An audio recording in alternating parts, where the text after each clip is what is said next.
Hey, Kevin here. So, have you given much thought to this upcoming season of Lent? Lent's that 40-day period, not counting Sundays, that leads to the celebration of the resurrection at Easter. It's a season that's actually built into the church calendar that gives us space to take spiritual inventory, to hit a spiritual reset button where needed. And historically, the church has observed Lent through increased dedication to prayer and to giving and to fasting. I think fasting in particular is an important practice for the moment that we're in right now. Traditionally, fasting meant abstaining from certain kinds of foods or even all foods for a set period of time in order to have more time and energy focused in prayer. Many people today still routinely will fast from things like desserts or steaks or other guilty pleasures during Lent. I think fasting is best when you're not only fasting from something, but you're also fasting toward something. And so I'd like to invite you to join me in a church-wide fast during this upcoming Lent season. Not from ice cream or potato chips, although feel free to fast from those kinds of things individually.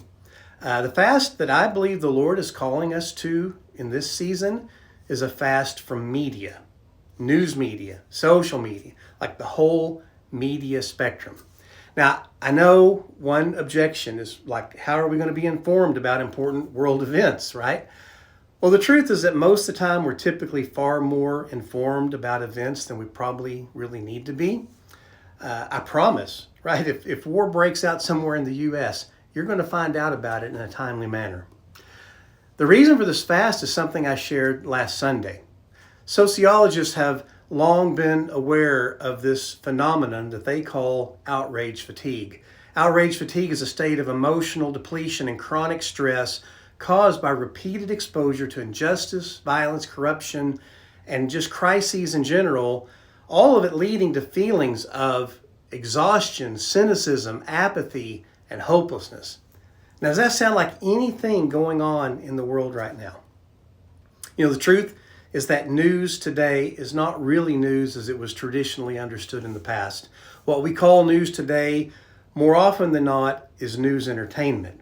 There's a little bit of news, and then the rest of the time is spent debating, conjecturing, and theorizing about that news.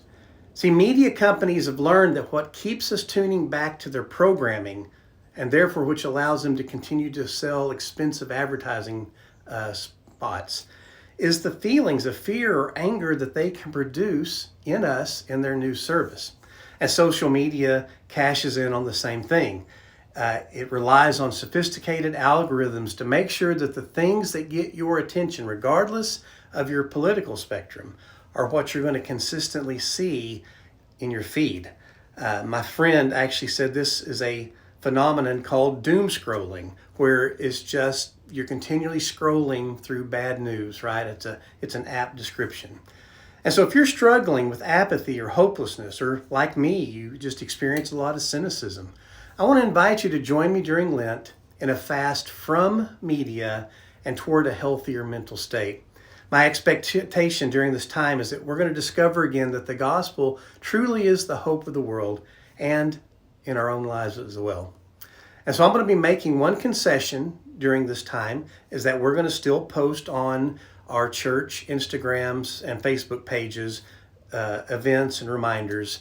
And so you can have that one exception as well, that you can go out to the church social media to look for events.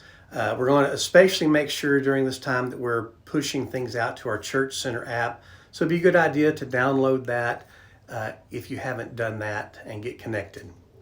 Believe it or not, Lent's become really one of my favorite seasons. I've discovered that I need these times to be reformed in the image of Jesus from where I had been deformed by the world.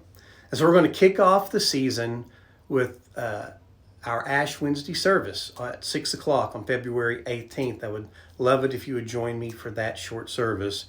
And then during each Sunday in Lent, we're going to be taking a journey into the desert with some little-known prayer warriors and mystics called the Desert Mothers and Fathers. All throughout Scripture, God does amazing things in the lives of His people in desert places. And so I look forward to making this journey with you. May God grant us a holy Lent.